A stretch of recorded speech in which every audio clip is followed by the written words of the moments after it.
Doctor ortho, अब दर्द भी घुटने टेकेगा।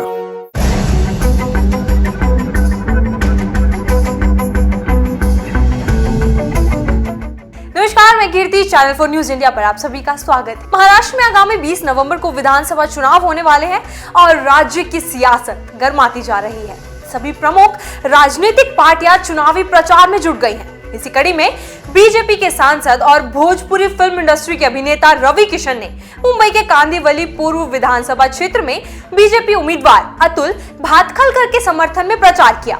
रवि किशन ने अपनी अपील में लोगों से कहा कि वे उसी तरह से भाजपा उम्मीदवार अतुल भातखलकर के लिए वोट करें जैसे हाल ही में हरियाणा में चुनावों के दौरान जाति और धर्म को परे रखकर लोग एकजुट हुए और वोट किया। बीजेपी सांसद किशन ने आगे कहा, आप सभी से अपील है कि जिस तरह हरियाणा में हिंदू समाज ने जाति और धर्म से ऊपर उठकर वोट किया, वैसे ही हमें अतुल के लिए एकजुट होकर वोट करना चाहिए। महाराष्ट्र में अब समय आ गया है कि लुटेरों को सत्ता में कोई स्थान नहीं दिया जाए। हमारे प्रधानमंत्री नरेंद्र मोदी ने देश को सही दिशा दी है। अब महाराष्ट्र में भी बीजेपी सरकार को सत्ता में लाना है ताकि राज्य में विकास का नया दौर शुरू हो सके। वहीं रवि किशन ने विशेष रूप से भोजपुरी समुदाय की एकजुटता पर जोर दिया। उन्होंने कहा कि भोजपुरी समाज, जिसकी संख्या 50 मिलियन से अधिक है, उनको महाराष्ट्र में एकजुट होकर बीजेपी के पक्ष में वोट करना चाहिए। भोजपुरी समाज अगर एकजुट होता है तो राज्य में भाजपा सरकार को सत्ता में लाने में कोई कसर नहीं छोड़ी जाएगी, किशन ने कहा। उनका यह बयान महाराष्ट्र के कई हिस्सों में रहने वाले भोजपुरी भाषी लोगों के बीच चर्चा का विषय बना हुआ है। कांदिवली पूर्व विधानसभा सीट से बीजेपी के उम्मीदवार अतुल भातखलकर ने 2019 के विधानसभा चुनाव में इस सीट को 52,354 वोटों के अंतर से जीता था। यह सीट बीजेपी के लिए एक मजबूत किला रही है और पार्टी इस बार भी इसी सीट पर जीत की उम्मीदें जताए हुए है।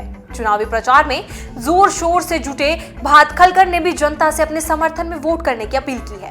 महाराष्ट्र विधानसभा चुनाव में इस बार बीजेपी, शिवसेना, एकनाथ शिंदे गुट और अजीत पवार के नेतृत्व वाली एनसीपी के महायुति गठबंधन और एमवीए गठबंधन के बीच सीधा मुकाबला है। महाविकास अघाड़ी में कांग्रेस, एनसीपी और शिवसेना उद्धव ठाकरे गुट शामिल है। दोनों गठबंधनों के बीच सत्ता हासिल करने के लिए कड़ी टक्कर है। आपको बता दें कि महाराष्ट्र विधानसभा में कुल 288 सीटें हैं और इस बार के चुनाव को लेकर दोनों पक्षों ने अपनी पूरी ताकत झोंक दी है। जहां एक तरफ महायुति का दावा है कि महाराष्ट्र में बीजेपी सरकार फिर से सत्ता में आएगी, वहीं विपक्षी गठबंधन सत्ता परिवर्तन का दावा कर रहा है। 20 नवंबर को होने वाली वोटिंग के बाद 23 नवंबर को चुनाव परिणामों की घोषणा की जाएगी, जो राज्य की राजनीति के भविष्य को आकार देगी। इसी तरह की तमाम जानकारी के लिए बने रहिए चैनल 4 न्यूज इंडिया के साथ और वीडियो को लाइक, शेयर और चैनल को सब्सक्राइब करना बिल्कुल ना भूलें। डॉक्टर ऑर्थो, अब दर्द भी घुटने टेकेगा।